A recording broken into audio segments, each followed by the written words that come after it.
अस्सलाम वालेकुम and welcome to the show behind the wicket. मैं हूं आपका host Faisal Ilyas. Pakistan South Africa series South Africa lead कर रहा है 2-1 से।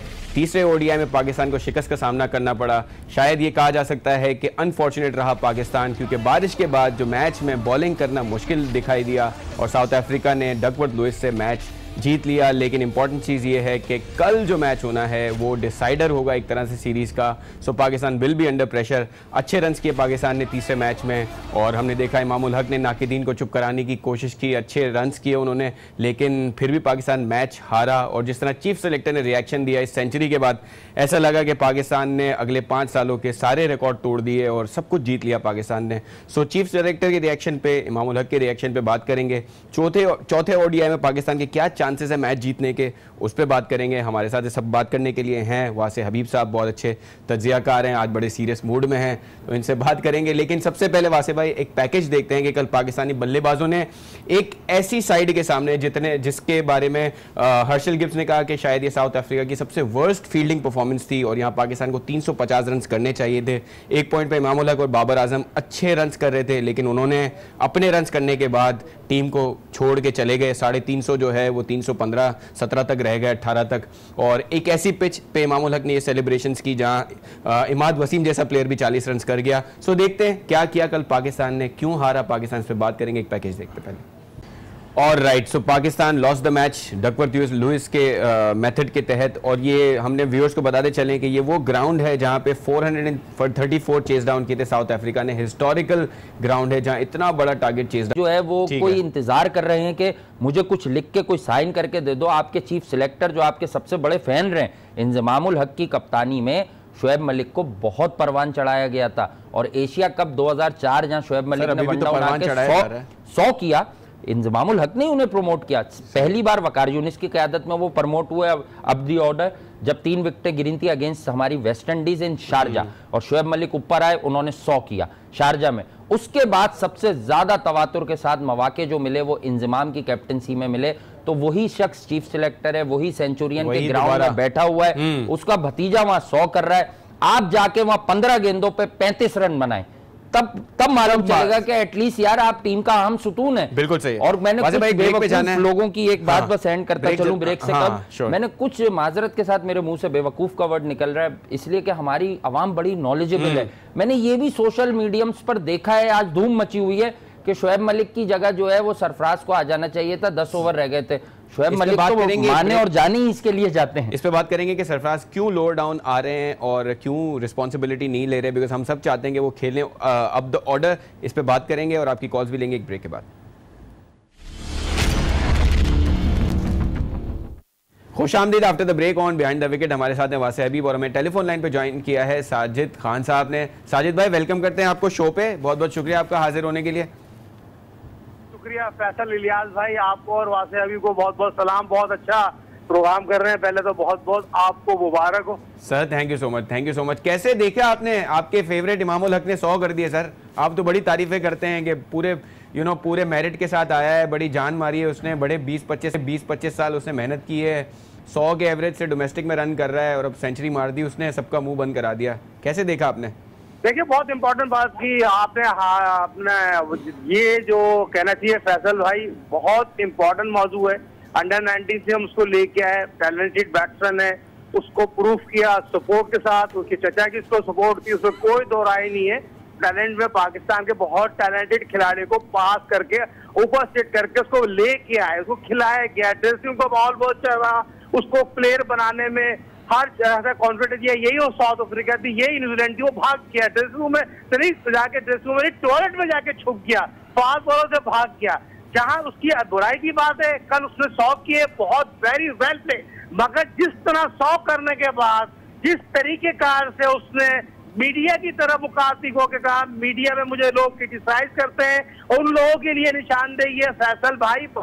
मीडिया यकीनी तौर पर जो हमारे 100 चैनल है, 100 एंकर बैठते हैं, 100 होस्ट बैठते हैं, कुछ अच्छी पॉजिटिव बात करते हैं, कुछ नेगेटिव बातें, सारे मीडिया वाले एक तरह की बात नहीं करते। उसको माफी मांगनी पड़ेगी, उसको सोचना पड़ेगा ये बात कहने से पहले। ठीक है, आपके चचा भी ग्रेट प्लेयर थे, बाद वक्त वो भी इस तरह की हरकत करते थे, रन आउट जाते थे, पाकिस्तान मैच हार जाता था, तो हम ये बात उनको कहने से पहले उनको सोचना चाहिए थी। भारत ये चीज अच्छी नहीं है।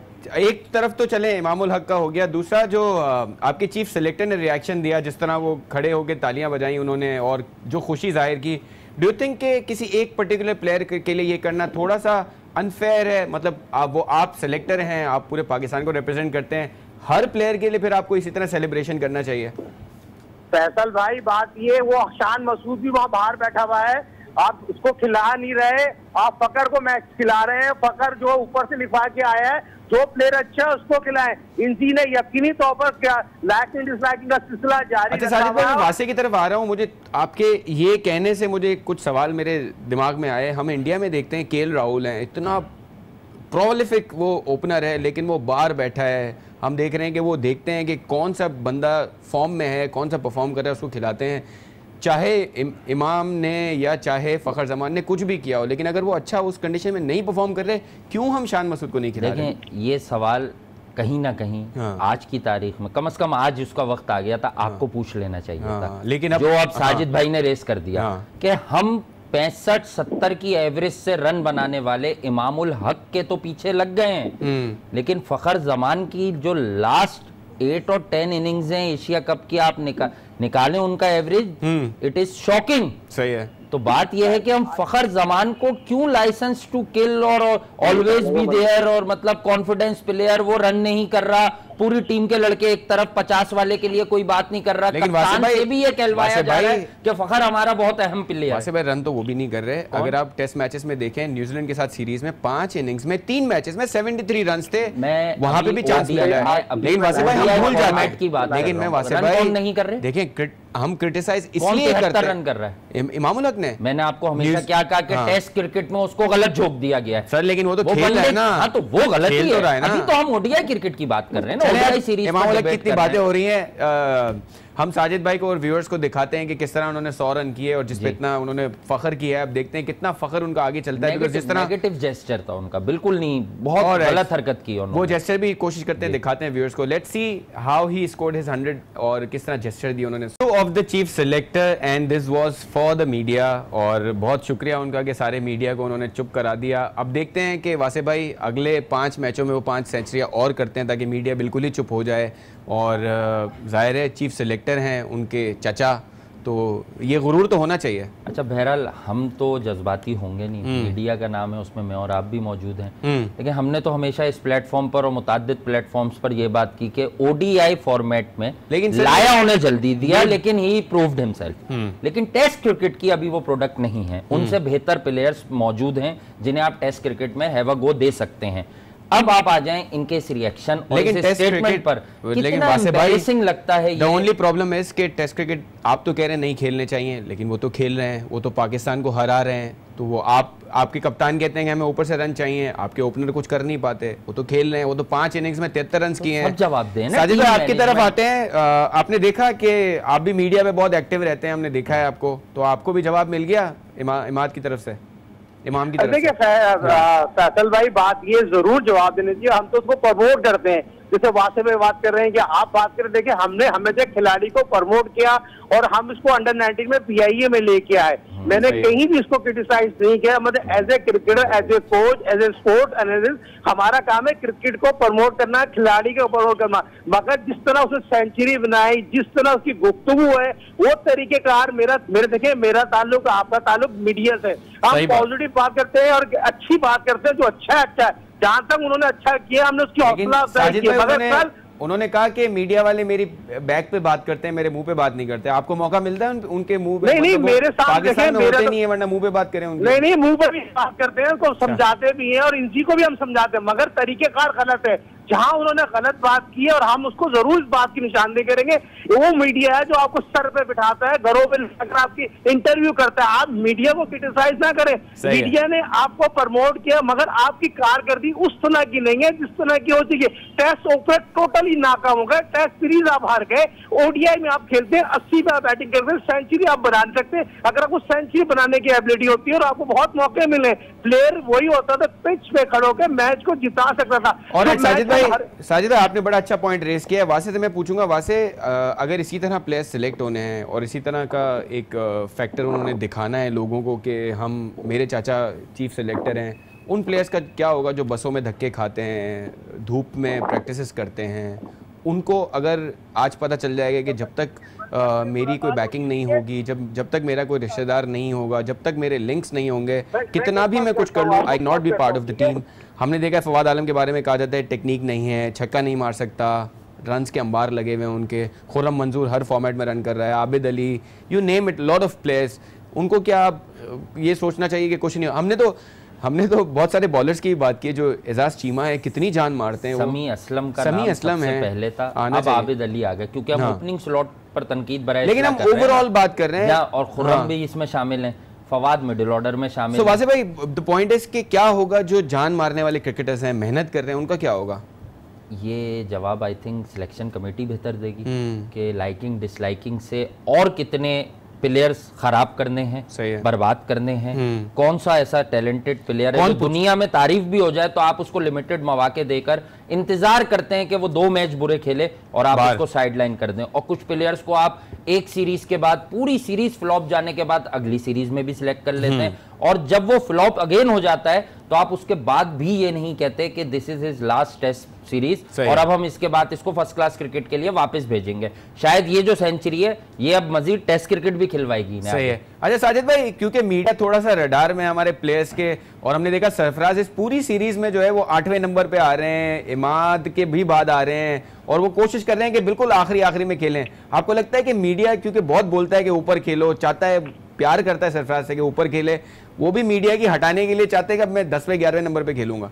देखिए, मीडिया नहीं करता, मीडिया में कुछ एक्टर हैं, कुछ एक्स क्रिकेटर हैं, वो बात करते हैं। तमाम मीडिया पॉजिटिव खबर करता है, पॉजिटिव हकायक बताने की कोशिश करता है, मगर कुछ लोग जो एजेंडे पे काम करते हैं 4 महीने से उसको कप्तानी हटाने की कोशिश में है और कोशिश करने में कामयाब भी नहीं हुए, नाकाम।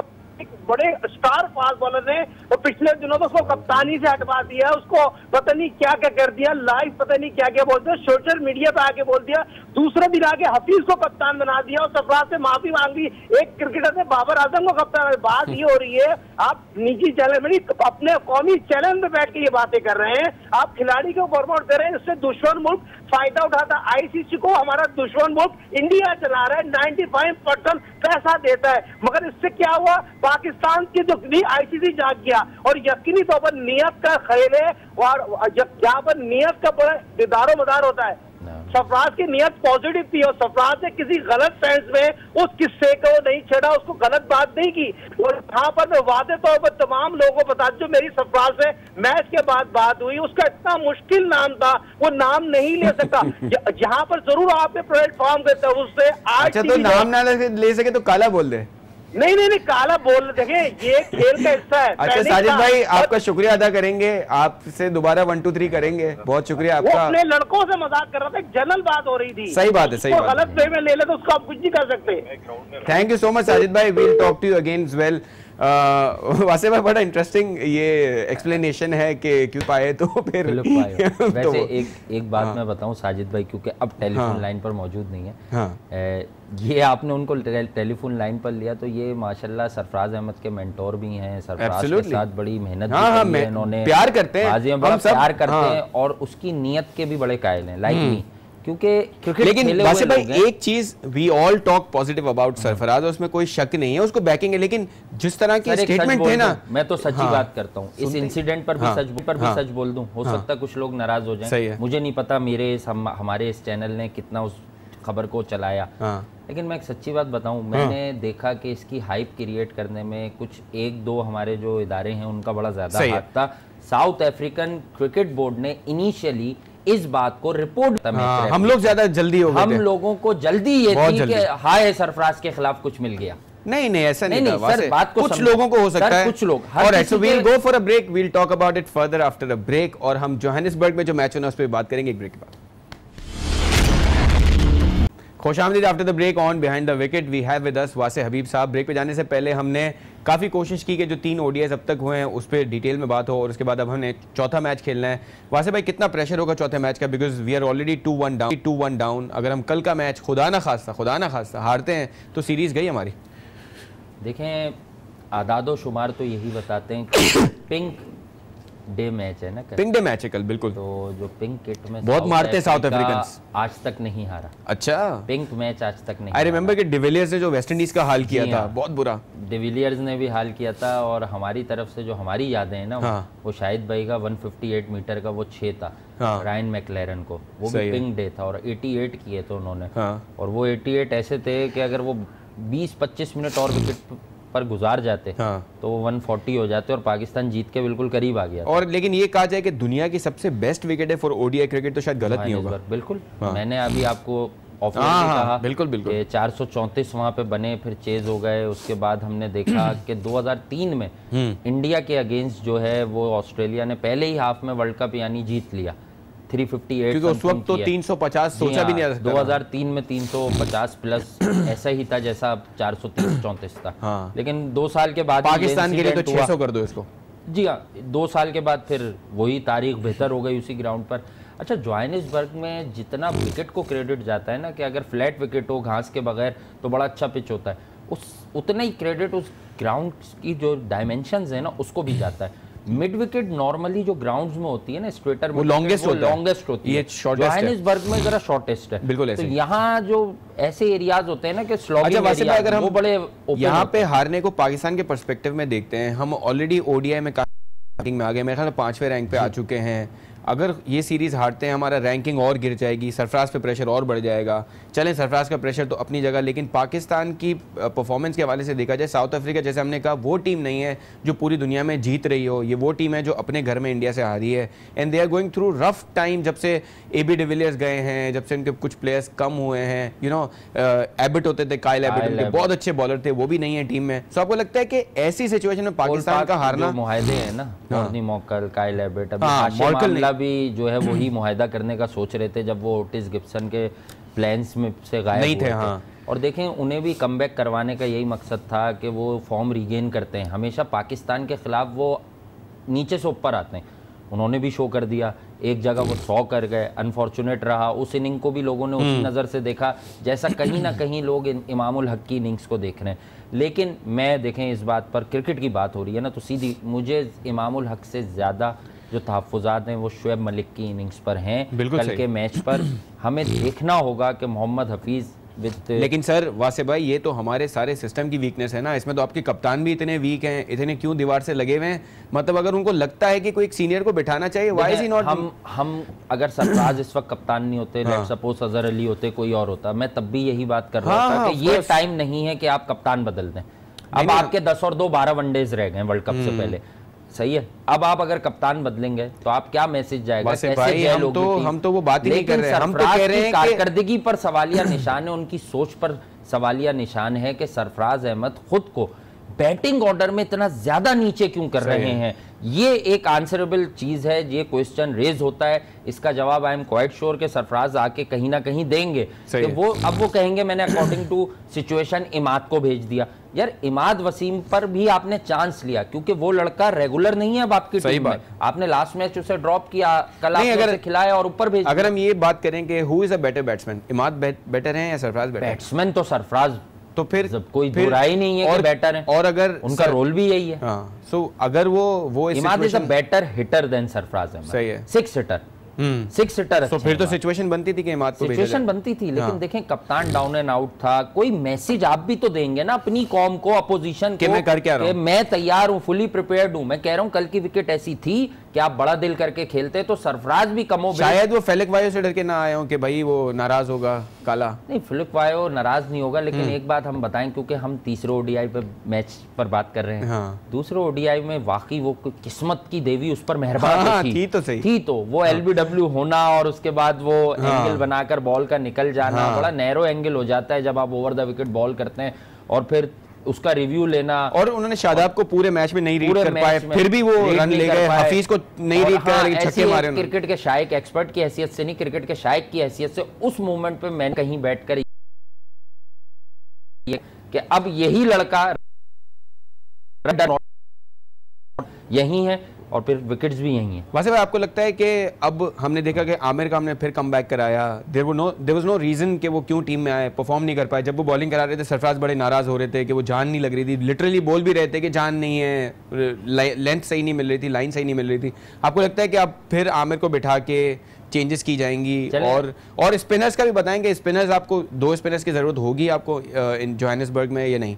देखें, पहला तो आमिर का क्वेश्चन है। अल्लाह का बड़ा शुक्र है कि इस प्लेटफॉर्म पर जो भी बात होती है कुछ दिन के बाद वो दूसरे एक्सपर्ट्स ही नहीं बल्कि वो टीम में भी बातें शुरू हो जाती हैं। लेकिन सर डर लगता है ना फिर वो इमाम इस तरह का करते तो लगता है कि 134 की स्पीड आ रही है आमिर की। आमिर को आपने वापस भेजा था कि डोमेस्टिक क्रिकेट को रिस्पेक्ट दो, थोड़ा सा लर्न करो, कम बैक करो, बाउंस बैक करो।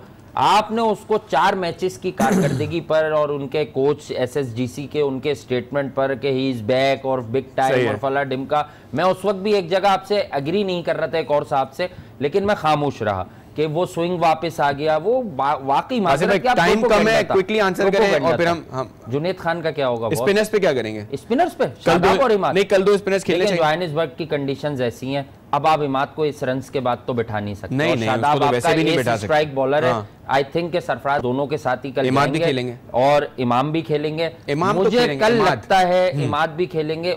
टॉप ऑफ द ऑर्डर में कल पाकिस्तान एक चांस ले जाए प्लीज मेरी अगर कल फखर 100 भी कर देगा मैं फिर भी यही बात करूंगा, आप कल शान मसूद पर एक चांस ले जाएं, क्योंकि आपकी अगर ऊपर से 100 की पार्टनरशिप लग गई तो शायद आने वाला फिर वन डाउन प्लेयर भी बड़ा फ्रीडम से खेलेगा। और बाबर में पोटेंशियल नजर आ रहा है इन विकेट्स पर, वो अच्छा रीड कर रहा है हर क्वालिटी बॉलर को कि बाबर आई थिंक कि जो रन बॉल खेल रहा है ना शायद वो 70 पे भी 100 कर जाए, पोटेंशियल दिख रहा है उसका इस पर्टिकुलर सीरीज में। ठीक है, ये जो ग्राउंड है यहाँ पे हमने देखा है कि चेस करना रिलेटिवली इजी है। हमने देखा कि पिछले मैच में पाकिस्तान टॉस जीत के पहले बैटिंग की, वहाँ पे भी चेस करना इजी था। आपको लगता है कि स्ट्रेटेजी बदलेगी, हम थोड़ा अपने चेजिंग वाले उस पर रिलाई करेंगे, या आपको लगता है नहीं हम टॉस जीतेंगे तो बैटिंग ही करेंगे? वैसे मेरा ख्याल से पाकिस्तान अगर टॉस जीतता है बैटिंग करनी चाहिए, आइडियल होती है। सही है। तो पाकिस्तान के पास अब एक ही ऑप्शन है। मिकी आर्थर हमेशा से यही बात करते हैं कि वो नई सोच लाएं टीम में, तो कल सब बातों को फरामोश करके वो नई सोच दिखा दें, बैटिंग करें। और वो कहते हैं ना कि bat out the south Africans, first innings में ही आप उन्हें गेम से बाहर करें, 380 प्लस करें। हाँ, यहाँ हर्षल गिब्स वगैरह नहीं है लेकिन डेविड मिलर है और रीजा हेंड्रिक्स ने भी बता दिया है कि आई एम देयर। और मैं भी डुप्लेसी हैं जो रन डुप्लेसी बहुत डेंजरस प्लेयर हैं, लेकिन डेंजरस की बात कर रहा हूं। और हम एक प्लेयर को भूल गए, डीकॉक को, जो इस ग्राउंड में डीकॉक वापस आ गया है, मेरा फेवरेट है ऑल टाइम। मैं आपको हमेशा कहता हूं अंडर 19 क्रिकेट की तारीख का सबसे highest run getter Quinton de Kock, second highest run getter जिसको पाकिस्तान ने घर बिठा रखा है समी असलम। और right on this note we'll say good bye to our viewers. कल दोबारा हाजिर होंगे, उम्मीद करते हैं पाकिस्तान कल अच्छा मैच खेले। वासिफ भाई आपका शुक्रिया, व्यूअर्स आपका भी शुक्रिया, कल मुलाकात होगी।